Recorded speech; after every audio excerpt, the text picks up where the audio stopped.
Então, eu estou muito feliz por ter esse grupo com vocês, né, demonstrando aí o interesse em cuidar das finanças e dar um passo importante aí na direção à tranquilidade, à prosperidade financeira, né? Eu vou me apresentar um pouco. Para quem não me conhece, eu me chamo Natália, tenho 38 anos, sou casada, tenho 3 filhos, estou à espera do quarto, né? Estou de 8 meses aí. Já trabalho online aí há 5 anos, inicialmente no marketing, iniciei aí no marketing digital na área da saúde com meu marido, que é personal trainer, e a gente construiu um produto nessa área, né? E desde 2020 eu venho trazendo aí a minha expertise. Eu sou formada em contabilidade, trabalho com gestão financeira, então eu venho trazendo aí as finanças para o mundo digital, tá? Como a minha área de atuação é finanças, e é a área que eu mais me identifico, sempre trabalhei, me especializei nessa área, eu me aprofundei aí em planejamento pessoal familiar. E eu montei essa proposta de curso, né? Pois eu já atuo aí com empresas, na verdade, né? Não com pessoa física, trabalho com empresas, nessa área de gestão financeira empresarial.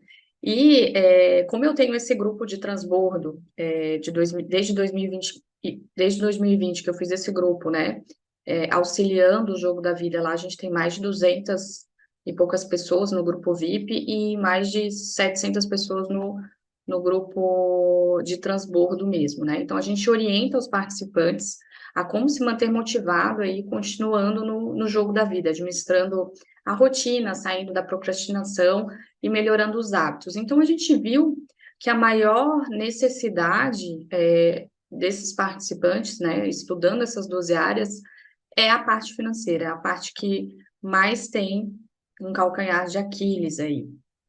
E um dado que comprova isso, em 2021 saiu uma pesquisa aí que aproximadamente 67% das famílias brasileiras, elas estão endividadas, tá? E com essa dor, a gente resolveu aí montar um curso para ajudar as pessoas a saírem das dívidas, né? E no início do mês eu montei um desafio, a gente está já na terceira turma desse curso, mas eu montei um desafio gratuito lá no nosso grupo, né? E eu gostaria de saber como que vocês estão aí, Brandon, se quiser falar um pouquinho ou deixar no chat, senão eu já vou seguindo aqui com a aula, né? A gente já está no 17º desafio. Você conseguiu fazer as atividades? Ah, então está em fase de organização das finanças. Ótimo. Tá. Hoje eu vou trazer uma aula um pouco diferente, tá? A gente vai focar nessa parte de administração financeira, mas eu vou trazer um foco mais através da luz da Bíblia aí, tá? Então vai ser bem interessante. O objetivo dessa aula é capacitar vocês a entenderem e aplicarem os princípios financeiros bíblicos, né, conforme ensinados na Bíblia, para superar as dívidas, tá? Então, o propósito dessa aula é oferecer orientações, insights valiosos, né, sobre como lidar com as dívidas, incorporando aí sólidos princípios financeiros que a gente encontra na Bíblia. O nosso objetivo, o meu objetivo aqui é capacitar cada um de vocês a enfrentar as suas dívidas de maneira responsáveis, né? E ao mesmo tempo permitir que esses princípios bíblicos, eles guiem vocês nas suas decisões financeiras, né? A gente acredita firmemente que ao aplicar esses princípios, a gente consegue sim encontrar não apenas alívio das dívidas, mas também a paz e a estabilidade financeira, e alinhando as suas finanças com o plano divino, tá? Então, é fundamental aqui a gente reconhecer, né, a importância de encarar e resolver os desafios financeiros que a gente enfrenta, né? Ao fazer isso, não apenas ganhamos o maior controle sobre a nossa vida financeira, mas também a gente cria uma base para uma vida mais tranquila, né? E quando nossas preocupações financeiras são aliviadas, a gente é capaz de dedicar aí mais tempos e energia para servir a Deus e as outras pessoas, né, de maneira mais completa. Quando a gente está com aquele fardo, aquele peso das dívidas, a gente não consegue dormir, a gente não consegue fazer as coisas com mais vontade, né? Parece que tudo fica pesado mesmo, né? E a estabilidade financeira, ela vem nos permitir aí ser mais generosos, cuidar mais da nossa família, da nossa comunidade, né? Cumprir a nossa missão de forma mais eficaz. Então, portanto, a jornada aí para resolver os nossos problemas financeiros não é apenas sobre o dinheiro, né? Mas também sobre a nossa capacidade de viver uma vida que reflita, assim, aos princípios e valores que a gente encontra na fé. E aqui a gente vai explorar um significado profundo de Provérbios 22:7, que diz ali: o rico domina sobre os pobres, e os que tomam emprestado é o servo de quem empresta. Então, com esse princípio, você já para refletir, né? Silvio, bom dia, Silvio.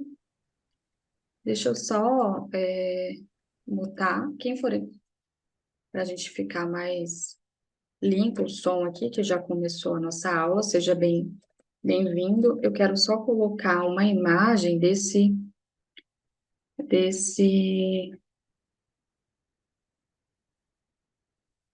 versículo que eu acho muito importante, até para a gente absorver melhor essa mensagem, tá? Tá me escutando bem, Silvio? Bom dia.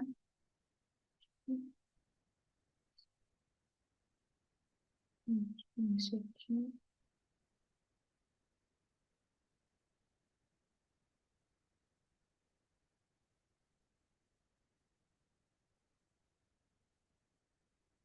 Ver se eu consigo baixar aqui só um pouquinho, tá?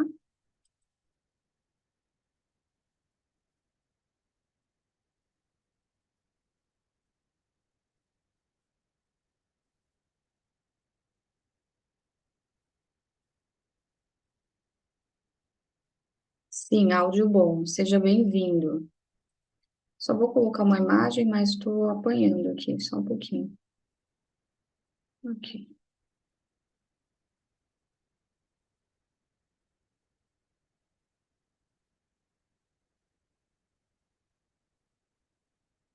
consegui.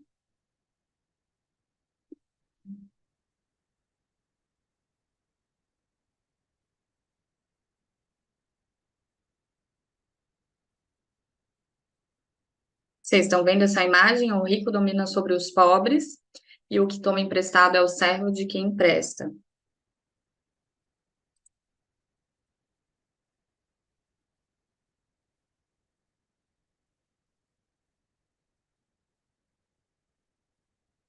Então, voltando aqui, este versículo bíblico, ele contém uma lição crucial sobre as consequências das dívidas em nossa vida. Vê ali a imagem, né? É como se a gente tivesse amarrado, pensa ali nos empréstimos, como se fosse um banco, né? O banco nos emprestando. É como se a gente tivesse amarrado a esse banco, né?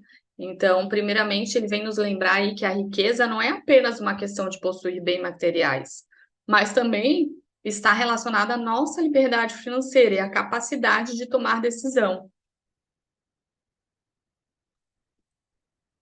sem estar sobre aí o fardo das dívidas, né? Quando alguém está profundamente endividado, o seu dinheiro já não é mais seu, né? Em vez disso, ele se torna um servo daquele que deve, né? Se é o cartão, se é o empréstimo, se é o agiota. Então, pensa bem como isso é pesado, né?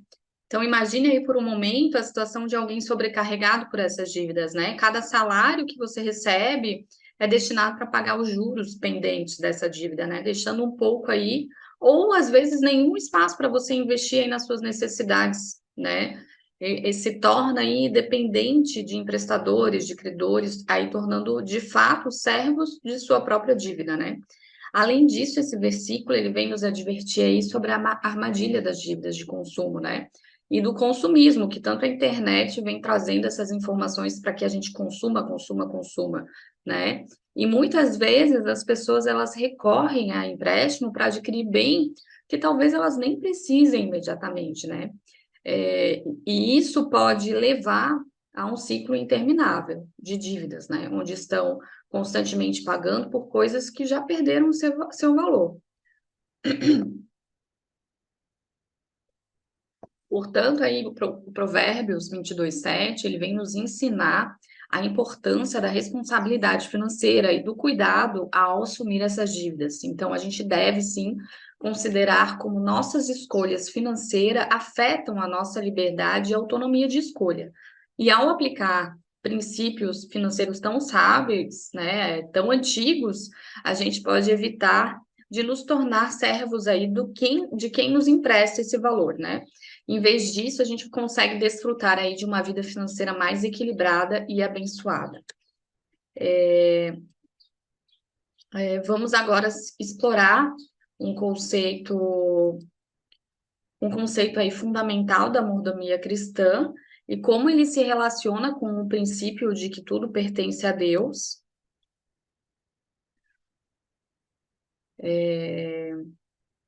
Que é um versículo que nos ilumina sobre esse conceito, que é encontrado ali em 1 Coríntios 4:2, e que declara: ora, o que se requer dos dispenseiros é que cada um deles seja encontrado fiel.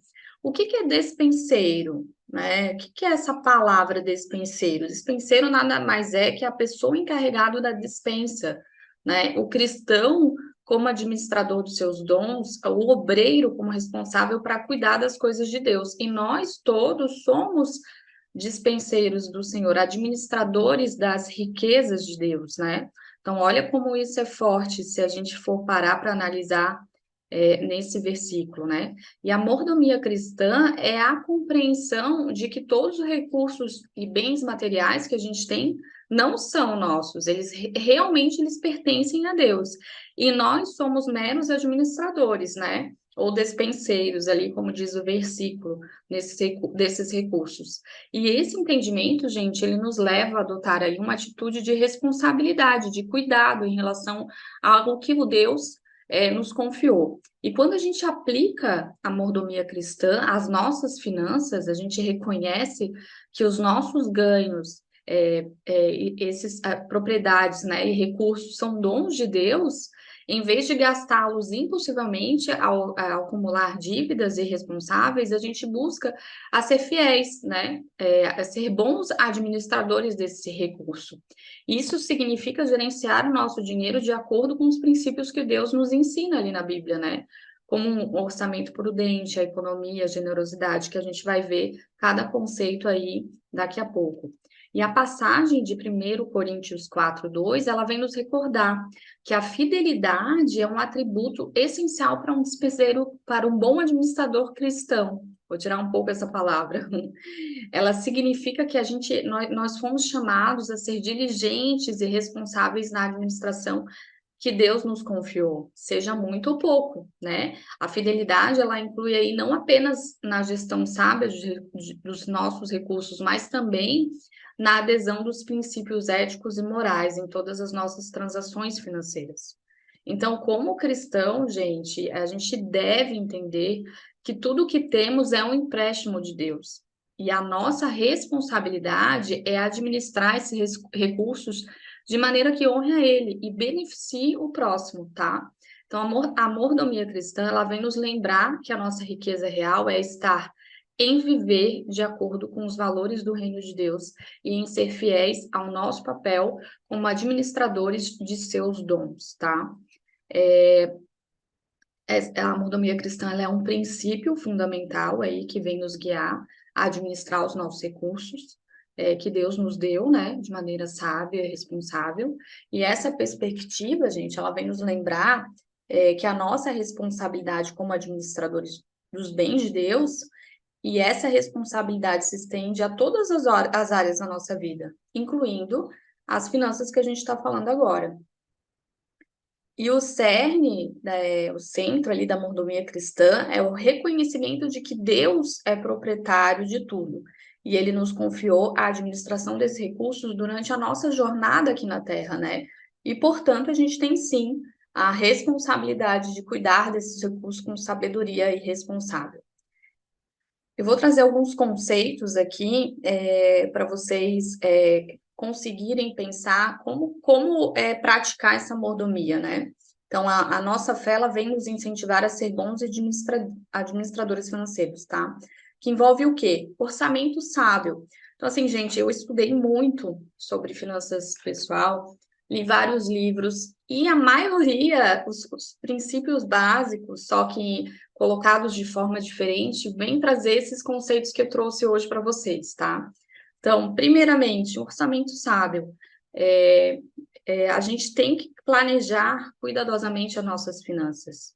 A gente tem que ter um orçamento que reflita os nossos valores e prioridades, né? Isso vai nos ajudar a evitar gastos impossíveis a viver dentro dos nossos meios. Então, primeiro, o nosso primeiro desafio entender como que a gente está, como que é o nosso orçamento. Será que eu estou gastando dentro dos princípios? Será que aquilo que eu estou colocando como prioridade é realmente uma prioridade? Lá no nosso desafio, eu enviei uma planilha do Excel para que vocês possam fazer o orçamento de vocês e analisarem que gargalos que tem, que está fora desses princípios, que vocês possam tirar e alocar realmente aquilo que é necessidade para vocês, é prioridade para vocês. Aí, o segundo seria a economia. A mordomia cristã, ela nos encoraja a economizar parte dos nossos recursos para o futuro, que seria a reserva de emergência, né? Então, garantindo que estejamos aí preparados para enfrentar tempos difíceis. Um exemplo de tempo difícil foi a pandemia. A pandemia nos trouxe esses tempos difíceis. E quem tinha, desculpa, gente, uma reserva financeira, conseguiu passar com tranquilidade, né? Nesse percalço que foi a pandemia. O segundo seria a generosidade. Então, a generosidade é um aspecto essencial da mordomia cristã. A Bíblia, ela nos incentiva a compartilhar com os necessitados e dar com alegria, onde diz ali, 2 Coríntios 9, 7, né? Gerenciar os nossos recursos com generosidade, ela vai permitir que sirvamos outros. Então, né, compartilhar o amor de Deus com o mundo. Então, como é bom você ter um planejamento bem feito, um orçamento bem feito, onde você pode doar parte dele com tranquilidade, sem ficar pensando, nossa, mas se eu doar, vai faltar para isso, vai faltar para aquilo. Então, veja como é importante ter todos esses conceitos entrelaçados, né? O segundo seria evitar dívidas desnecessárias. Desculpa, o quarto, a gente já está no quarto, né? O primeiro foi o orçamento sábio, o segundo, economia, o terceiro, a generosidade, e agora a gente está na quarta, que é evitar as dívidas desnecessárias. A mordomia cristã, ela vem nos aconselhar a evitar o acúmulo de dívidas que possam nos escravizar financeiramente, né? Isso significa ser cauteloso, né, ao assumir empréstimos, contas a pagar, dívidas no cartão, de maneira em geral.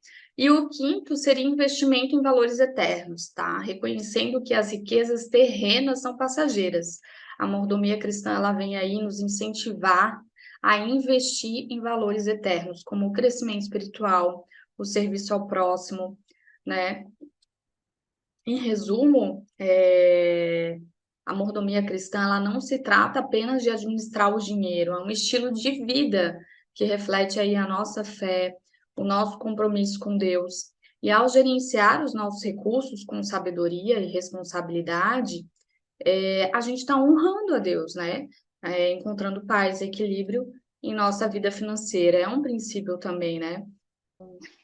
Um post que o Pablo fez de uma mãe perguntando, falando que se sentia culpada por não ter colocado o filho dela no caminho do Senhor, né? Ela não ensinou os princípios bíblicos para esse filho. E esse filho já estava com mais de 20 e poucos anos, então já era adulto. O que que ela deveria fazer? E aí ele falou, o Pablo respondeu, no caso, né, que isso não era mais da conta dela, mas que ela deveria orar e mostrar em aplicações na vida dela como é ter uma vida com Cristo, entende? Então, não sei pelo que momento você está passando, até depois a gente pode conversar depois da aula. Mas a minha dica seria essa. Vou só te mutar porque está fazendo barulho, tá? Senão não consigo falar. Depois você abre para você falar. a minha dica seria essa: você entender aquilo que você vai ajudar a sua filha, vai fazer falta para você ou não dentro do seu orçamento, aí você doar com o coração e ter um entendimento que a partir do momento que você doa, você ajuda, você não tem que cobrar dela aquilo que você queira que seja feito, entende? Porque já passou da fase desse aprendizado. Talvez você não tenha tido esse momento e agora não vai dar para reconstruir, porque ela já é uma adulta, ela já é dona da vida dela, entende? Das escolhas dela. E aí, o que você tem é argumentar com ela, fazer perguntas, mas, poxa, o dinheiro não era para isso, por que você fez isso? Entendeu? E ser livre dessa responsabilidade, entende? Eu vou continuar aqui, que a gente vai entrar agora nos tipos de dívidas, tá? Mas depois a gente pode conversar, Iro, se tu quiseres conversar, tá? Então, primeiramente, gente, é essencial identificar e compreender os diferentes tipos de dívidas. Acordei meio rouca hoje. Então, que podem aí afetar a nossa estabilidade financeira. A primeira delas é a dívidas de consumo. Então, são compras impulsivas. Esse final de ano é propício para a gente ter dívidas de consumo, porque final do ano, Natal, né? Os familiares vindo nos visitar, queremos dar presente, né? É um momento que a gente gosta de dar presente, né? Depois eu vejo, depois eu pago. Então, essa dívida ela surge exatamente quando a gente gasta impulsivamente, sem pensar, né? Em itens que não são necessários. E aí, como é importante a gente ter um orçamento organizado, né? Pode incluir aí compras por impulso, compras de luxo, ou até mesmo jantares aí desnecessários, né? E o segundo tipo de dívida é empréstimo pessoal. Esses empréstimos são obtidos para diversas finalidades, como ajudar um filho, né? Como pagar despesas médicas, educacionais, realizar melhoria na casa, enfim, sem planejamento. Então, você não tem planejamento e você recorre ao empréstimo, alguma coisa que aconteceu de emergencial, como você não tem uma reserva financeira, você recorre ao empréstimo. E isso tudo ajuda a ter mais dívidas, porque a gente tem que ter cuidado, né? Por causa das taxas de juros embutidas nesses empréstimos, né?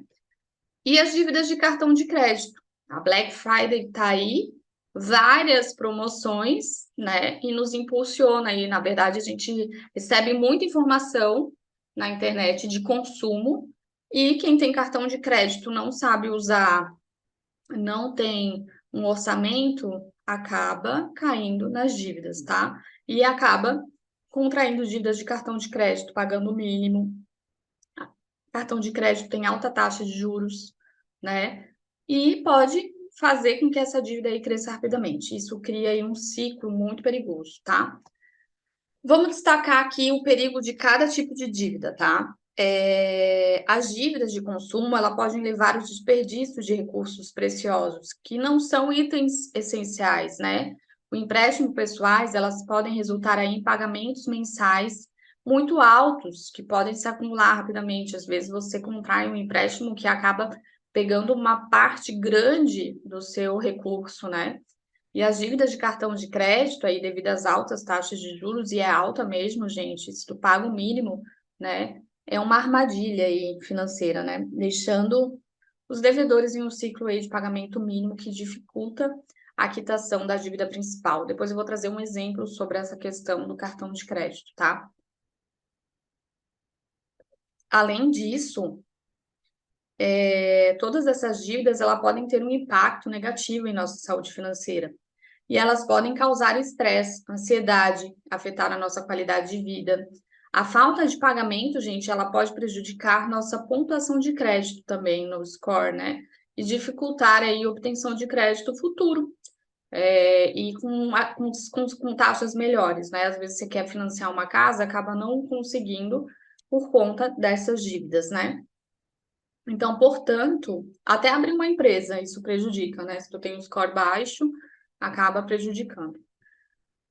Portanto, é fundamental, gente, que compreender os tipos de dívidas, os perigos que estão associados a cada uma delas e nos capacitar a tomar decisões melhores, né, mais informadas, e evitar aí o ciclo da dívida.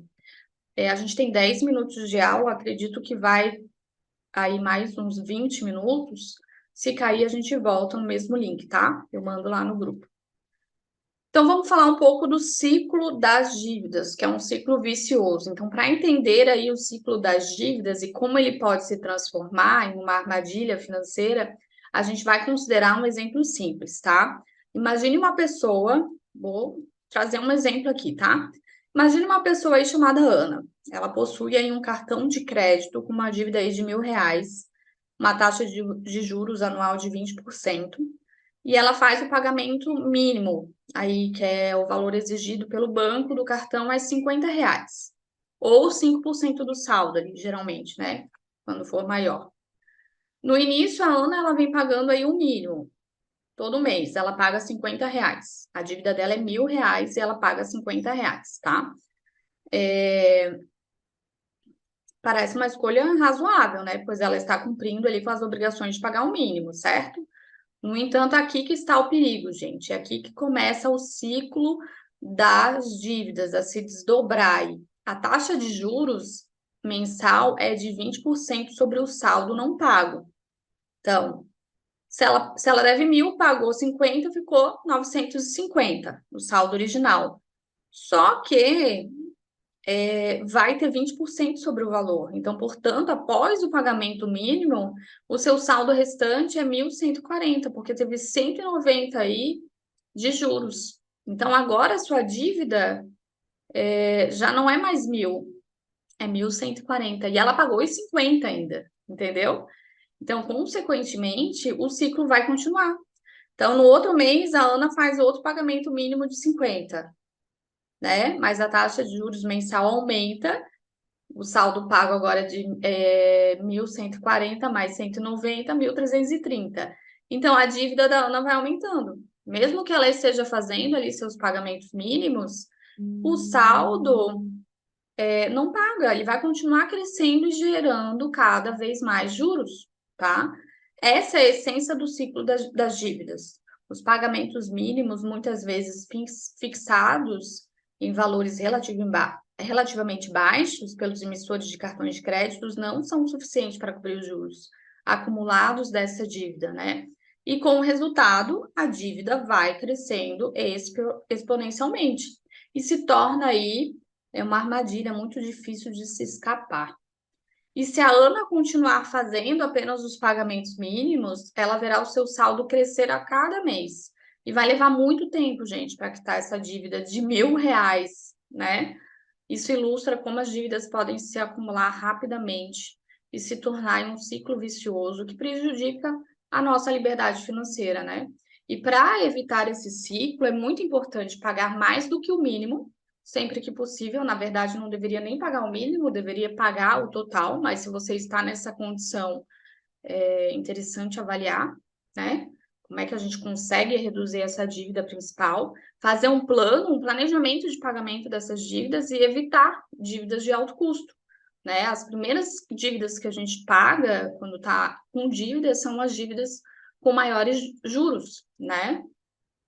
Isso é um passo crucial aí para sair desse ciclo, tá? Tá fazendo sentido para vocês, gente? Silvio, Herô, coloca ali um recadinho no chat para eu saber se estão aprendendo aí comigo, se está fazendo sentido ou não. Agora eu vou voltar aqui nos princípios financeiros bíblicos, tá? Então, a gente falou lá na frente sobre os quatro que eu trouxe, né? Mas eu queria falar um pouquinho mais aprofundado sobre orçamento, tá? A gente mandou lá no grupo desses, sim, dá uma clareza. Beleza, que bom. Eu mandei lá no grupo desses 30 dias que a gente está fazendo desafio, uma planilha para vocês, desculpa, gente, criarem um orçamento pessoal, tá? Isso você vai ver em qualquer estudo, qualquer livro, é fundamental. Você criar um orçamento pessoal é a pedra que vai aí te dar uma boa gestão financeira sólida e alinhada, tá? Um orçamento é como um mapa que nos ajuda a entender para onde está indo o nosso dinheiro. Então, você tem que saber para onde que está indo o meu dinheiro, com o que que eu estou gastando, e aí definir depois se está certo, se não está certo, dar uma olhada minuciosamente em tudo que você gasta e realocar essas dívidas, né? Esse consumo, tá? Então, o orçamento é como um mapa, gente, que nos ajuda a entender aí para onde está indo o nosso dinheiro e nos permite tomar decisões financeiras bem informadas. O orçamento, ele não apenas rastreia as nossas receitas e despesas, mas ele também nos ajuda a evitar gastos compulsíveis, impulsivos, né? Quando temos um plano claro para o nosso dinheiro, a gente sabe, né? A gente acaba evitando a gastar de maneira irresponsável, né? A ceder aquele impulso, aquela propaganda que a gente vê, né? Então, você tem um objetivo, você sabe aonde você quer chegar. Então, quando você tem um objetivo traçado, é crucial. Você sai dessa linha de deixar a manada te escolher e você começa a escolher realmente o que você quer para sua vida. Então, isso é muito importante, né? Então, um orçamento ele permite viver dentro dos nossos meios financeiros, garantido aí que gastemos de acordo com nossas prioridades e necessidades e a gente não desperdiça os recursos preciosos aí em compras supérfluas, né? E aí a gente vem com a economia e generosidade que eu tinha falado ali para vocês. E a Bíblia, ela vem nos encorajar a economizar dinheiro e a preparar-se para o futuro, ao construir aí um fundo de emergência, tá? E estamos seguindo aí princípios sábios. A vida é cheia de imprevistos e ter economia nos dá tranquilidade, né, para enfrentar essas situações e recorrer a empréstimos a dívidas necessárias. E a generosidade é outro valor profundamente enraizado na fé cristã. Então, segundo Coríntios 9:7, ele vem nos lembrar que Deus ama um doador alegre. Isso significa que devemos contribuir para o bem-estar dos outros com o coração alegre, e não apenas por obrigação. Então, a generosidade, ela não se limita apenas em doar dinheiro, né? Pode incluir a dar seu tempo, a ensinar alguém, habilidades aí de recursos para apoiar as causas nobres, ajudar aqueles que estão necessitados.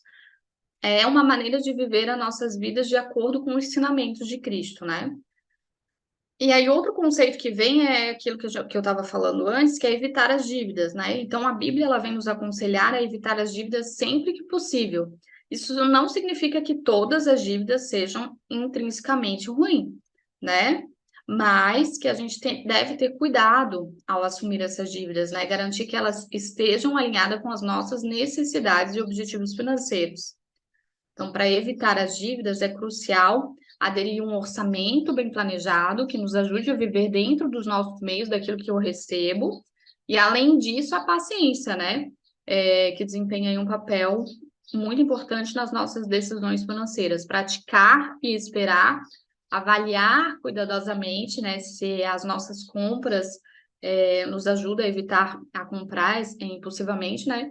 Que pode nos levar a dívidas. Então, se você tem um orçamento que te diz para onde você está indo, você pode alinhar esses desejos, as suas metas dentro desse orçamento. Fica muito mais fácil, é o que a gente ensina lá no nosso curso, né?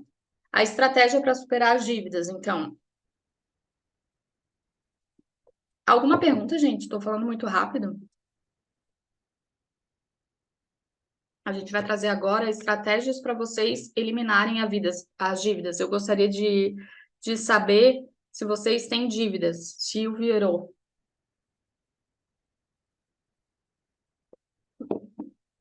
vai cair. Eu vou mandar o link de novo para a gente entrar nesse assunto de uma vez, tá? Vou mandar o link lá e aguardo vocês. Tá, agora a gente vai entrar, gente, na parte da estratégia para superar as dívidas, tá? Então, a gente tem que ter aí um plano de pagamento de dívidas, tá? E uma das estratégias aqui mais eficazes para superar essas dívidas é criar um plano de pagamento. Isso envolve aí a organização de suas dívidas, por isso que é importante ter o orçamento, entender onde está indo o dinheiro, tá? E a definição de um caminho claro para a quitação, tá? Um passo importante é priorizar o pagamento das dívidas com juros mais altos primeiro. Isso ocorre porque as dívidas com taxas de juros mais altas, ela aumenta rapidamente, como a gente viu ali no exemplo, e custam mais ao longo do tempo, tá? Para criar um plano da dívidas, de pagamento de dívidas, eu trouxe aqui alguns itens importantes. Primeiro, tá?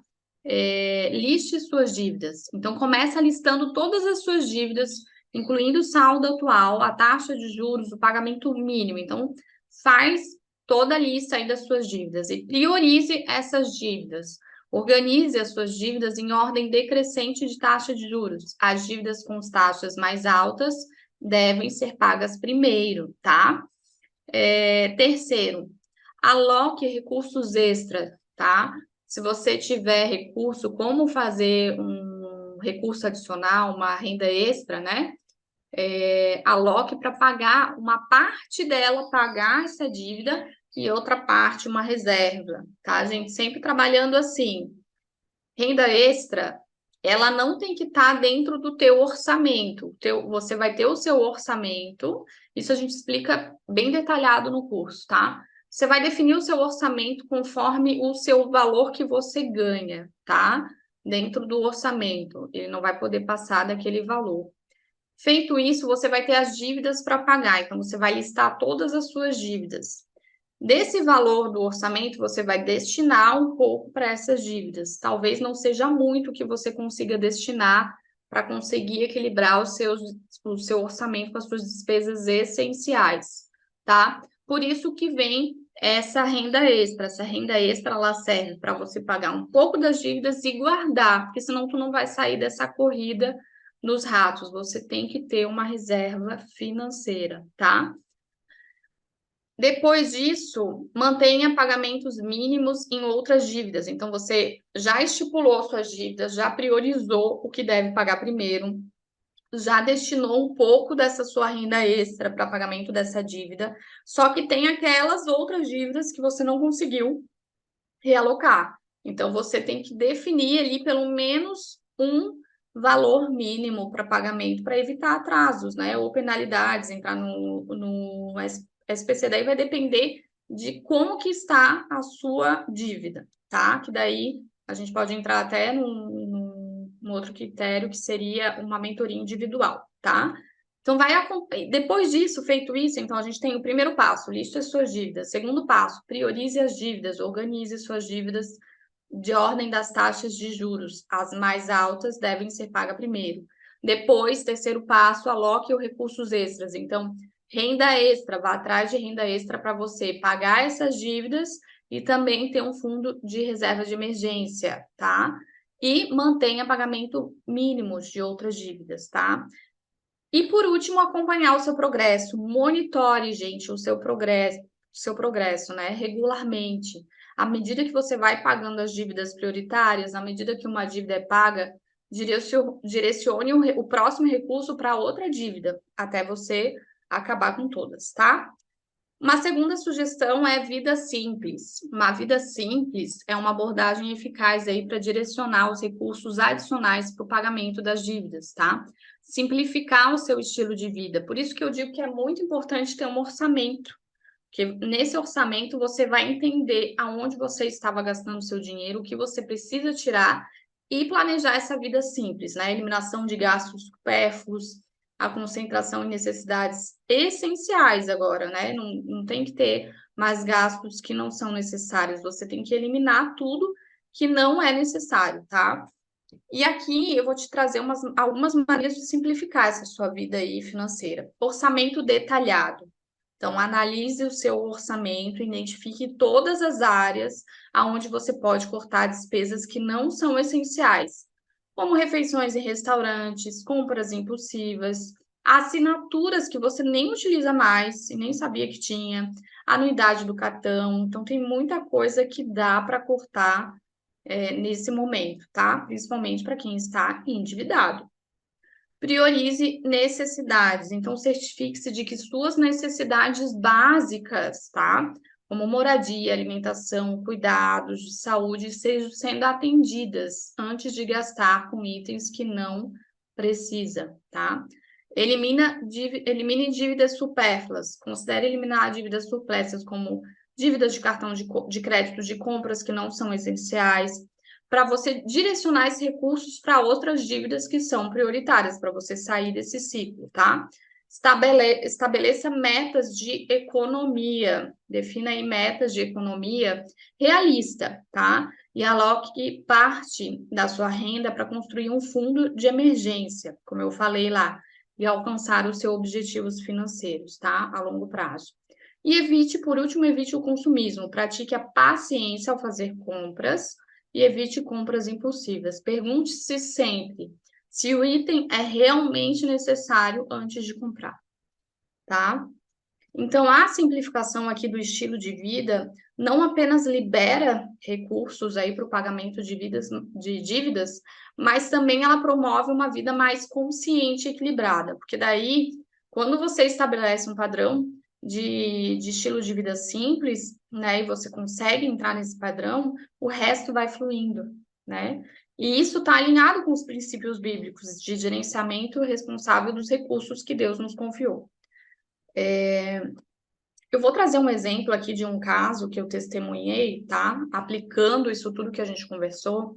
Então, à medida que a gente foi explorando esses princípios financeiros bíblicos e as estratégias, né, para superar as dívidas, é inspirador observar como esses princípios eles traduzem histórias reais de sucesso. E eu vou compartilhar aqui com vocês um testemunho de um exemplo, tá? Eu vou dar um nome fictício aqui para a história. São pessoas que vocês não conhecem, enfim. João e Maria, tá? Então, é um casal que entrou para essa jornada de liberdade financeira. Então, eles enfrentaram aí uma montanha de dívida após de gastos impulsivos, né? A falta de um plano financeiro, eles não tinham planejamento financeiro, e eles tinham dívidas aí de cartão de crédito, empréstimos pessoais e financiamento de carro, tá? A pressão financeira estava grande, né? Esmagadora. Eles estavam desesperados, né? Por uma mudança. Trabalhavam bastante, não viam a cor do dinheiro, né? E determinados aí a seguir os princípios bíblicos, depois que eles tiveram contato, né? Com a ajuda de um conselheiro financeiro, a gente traçou um plano, né? E eles começaram a criar um orçamento detalhado, priorizando aí suas dívidas com taxas de juros mais altas aí, né? Como a gente explicou ali. Enquanto eles mantinham os pagamentos mínimos em outras dívidas, direcionavam qualquer dinheiro extra para a dívida maior, tá? E ao longo desses meses, o saldo dessa dívida deles começou a diminuir. E eles também simplificaram as suas vidas, eliminando aí os gastos supérfluos, né? Praticando a paciência, construindo metas reais, né? Para as suas compras. Não é que você não possa comprar, é que você tem que se organizar para que isso caiba no seu orçamento. Não o que a gente ensina lá na nossa mentoria, não é que você tenha que deixar de ter, de fazer compra, e sim você planejar, você destinar cada percentual para cada área, e assim você vai viver melhor, né? E além disso, eles começaram a economizar parte da sua renda para um fundo de emergência. Imagina, você que está com dívida, além de conseguir pagar suas dívidas, ainda ter uma reserva de emergência. É outra vida, né? Então, apesar do desafio desse casal, com o tempo, eles conseguiram pagar todas as suas dívidas. Demorou. Mas a sensação, gente, de liberdade financeira e a paz que eles experimentaram foram indescritível. E, além disso, eles encontraram uma nova alegria, né, em viver de acordo com os princípios que a gente ensinou no início da aula, de generosidade da Bíblia. Então, agora eles doam regularmente para ajudar os necessitados e compartilham as bênçãos que receberam. Então, a história desse casal é um exemplo inspirador aí de como aplicar os princípios financeiros bíblicos e a adoção da estratégia de práticas que podem levar você à liberdade financeira. Esses princípios, gente, eles são não apenas os libertam, né, das dívidas, mas também eles transformam a sua visão de dinheiro. Então, ele permite viver uma vida mais abundante, generosa, e as suas vidas são testemunho vivo desse poder de fé e sabedoria. Afinal, a gente administra os recursos financeiros que Deus nos deu, né? Eu vou trazer aqui rapidamente uma recapitalização, bem rápida, e aí a gente já vai para o final da aula, tá? Então, à medida que a gente chega aqui no final dessa aula sobre os princípios financeiros bíblicos, e como enfrentar as dívidas, é fundamental recapitular aí os princípios que a gente discutiu, né? Alguns pontos. Então, primeiramente, eu venho destacando aqui a importância de você compreender que todas as nossas posses, todos os nossos recursos, eles pertencem a Deus. Nós somos administradores, somos chamados a ser bons mordomos e administradores fiéis desses recursos, tá? E a gente explorou aqui três pilares fundamentais. O primeiro pilar é o orçamento, tá? Não tem como fugir disso, gente. Eu já li vários livros, tá? De pessoas renomadas e não tem como fugir desses pilares, tá? Então, primeiro, orçamento. Você tem que criar um orçamento pessoal, é essencial para a gestão financeira. Isso vai te ajudar a entender para onde está indo o dinheiro, evitar aí gastos impossíveis, tá? Vivendo dentro dos nossos meios financeiros, tá? No curso, a gente até traz para vocês uma regra de divisão desse valor, né? E também a gente traz para vocês alguns insights para conseguir aí novas rendas, tá? O segundo pilar fundamental é a economia e generosidade. A economia, ela nos ajuda a construir um fundo de emergência e nos prepara para o futuro, enquanto a generosidade, ela nos encoraja a doar com alegria, compartilhando aí os nossos recursos com os necessitados. E o terceiro pilar, né, eu falei que eram três pilares, o terceiro que a gente aprendeu é evitar dívidas. Então, a Bíblia nos aconselha a evitar dívidas sempre que possível. Então, a gente deve ser cauteloso ao assumir dívidas, né, a pagar as existentes de maneira responsável. E aprendemos também sobre o ciclo das dívidas, né? Ali, do exemplo da Ana do cartão de crédito. E como ele pode se tornar aí uma armadilha financeira, se não for abordado com sabedoria, né? Eu espero que tenha feito sentido para vocês essa aula. A gente continua lá no grupo com o desafio dos 30 dias. E caso alguém tenha interesse de fazer parte do nosso curso de prosperidade financeira, entre em contato comigo. A gente tem duas opções agora. Temos o curso de prosperidade financeira e temos a mentoria individual. Então, se você acha que aprender sozinho é complicado, fale comigo que eu tenho essa possibilidade de abrir aí a mentoria individual, vou segurar na sua mão, a gente vai trazer um plano, traçar a rota, vou te dar todo o caminho para que você saia das dívidas e realmente aí comece 2024, a gente já está em 2023, com planejamento financeiro pronto, montado, e que você consiga em breve sair das dívidas, tá bom? Alguém tem alguma dúvida? Gostaria de falar alguma coisa? Silvio, Herô?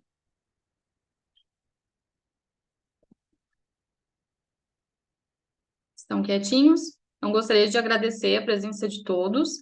Eu vou deixar essa aula gravada para vocês poderem rever e qualquer coisa, qualquer dúvida, entre em contato. Obrigada por estarem aqui. Sou muito grata a vocês e até mais.